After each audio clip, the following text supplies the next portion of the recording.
Dear students, आज हम discuss करेंगे methods which are very much important for prediction of the function of a protein.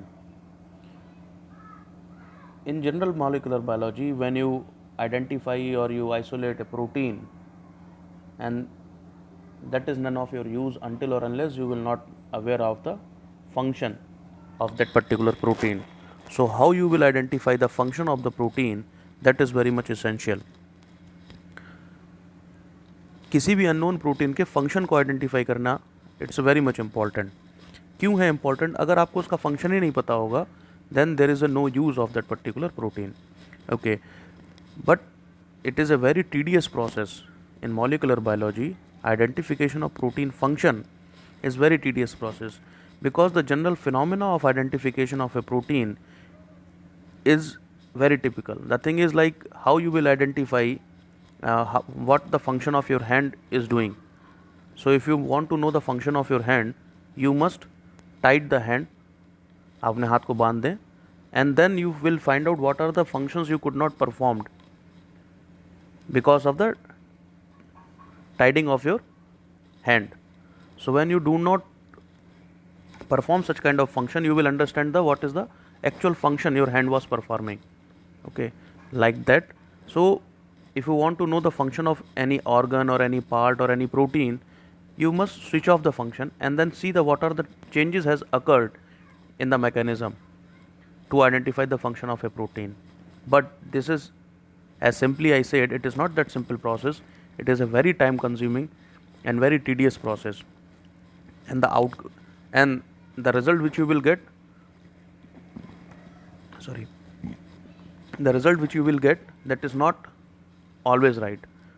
So to cope up this problem, bioinformatics play a very important role in the identification of a protein function based on the previously solved protein structure. So the probability of the result is good, or you can say it's very high. The accuracy of the result is very good. So how you can perform such kind of function or such kind of methods what are the methods you will perform to predict the protein function? So there are generally two main functions. One is like sequence similarity based, and other one is structure similarity. So sequence similarity means, you just try to understand here, sequence like this is a one sequence, this is another sequence, this is another sequence, and in this sequence suppose these regions are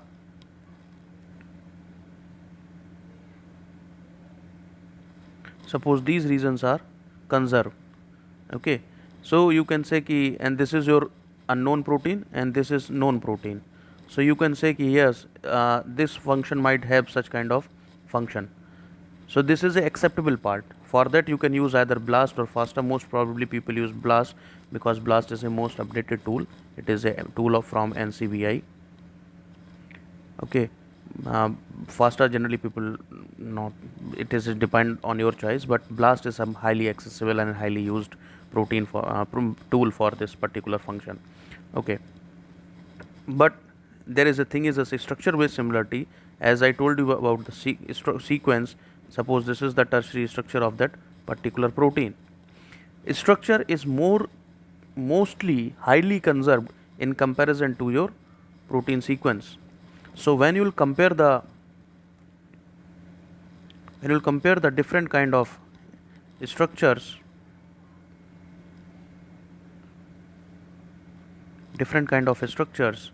and the results which you will obtain from all these three is much more acceptable in comparing to the result you will obtain from the structure.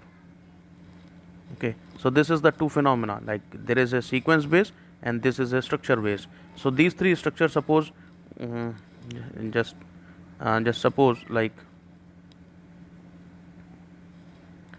there is a what structure you will deduce from here, it is something like this, and from this you will identify the conserved part. and you can deduce the function of the protein. So this is much more acceptable what the result you will obtain from here.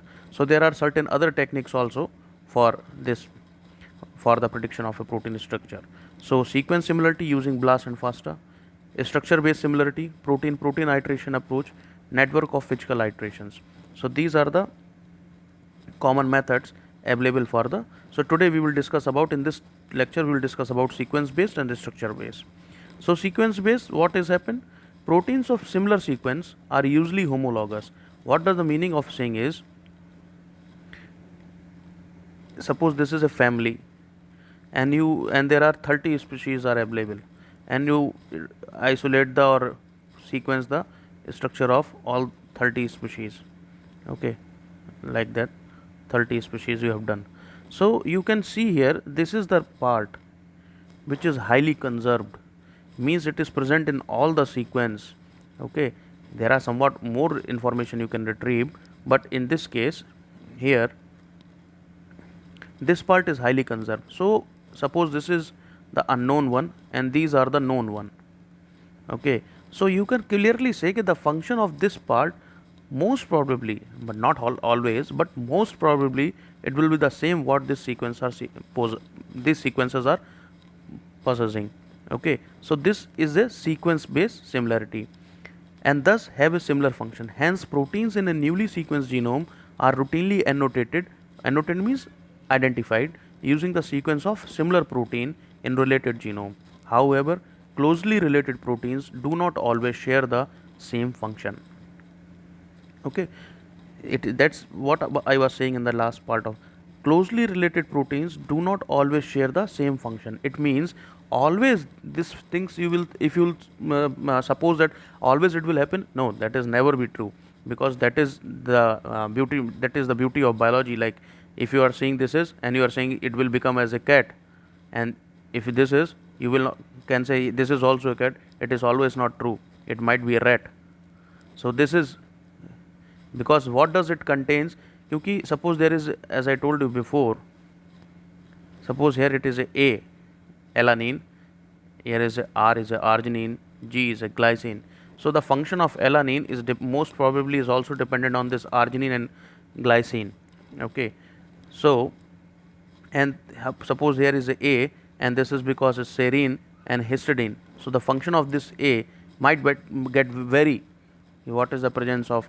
So because of this the function might be vary. So that's why it is not always share the same function, okay. Now we will discuss about the structure similarity. The three-dimensional structure is generally more well conserved. As I told you before, it is most well conserved than protein sequence. A structure similarity is a good indicator of similar function in two or more proteins. Many programs have been developed to screen an unknown protein structure against the protein data bank and report similar structure. So how this occur, how this happen?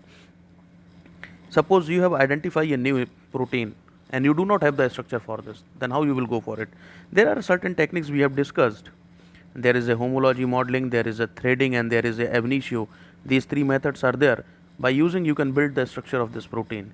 Once the structure of this protein has been built, you can go to the PDB database and this is the structure of your protein, and you can retrieve the structure from this PDB database, okay.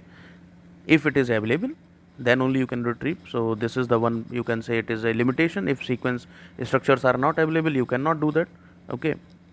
So you identify, and this structure which you will download from PDB, it is either it is a X-ray crystallography made or NMR based. So they are confirmed structure. So once you will be having the structure, so this is the structure of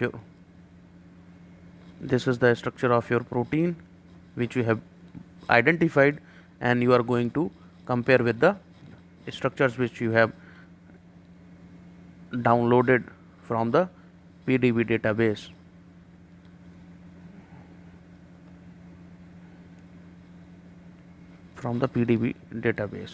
So these are kind of certain structures you have downloaded from the PDB database. So once the structure has been downloaded, you just compare it. There is so many tools are there, like you can go for the Chimera,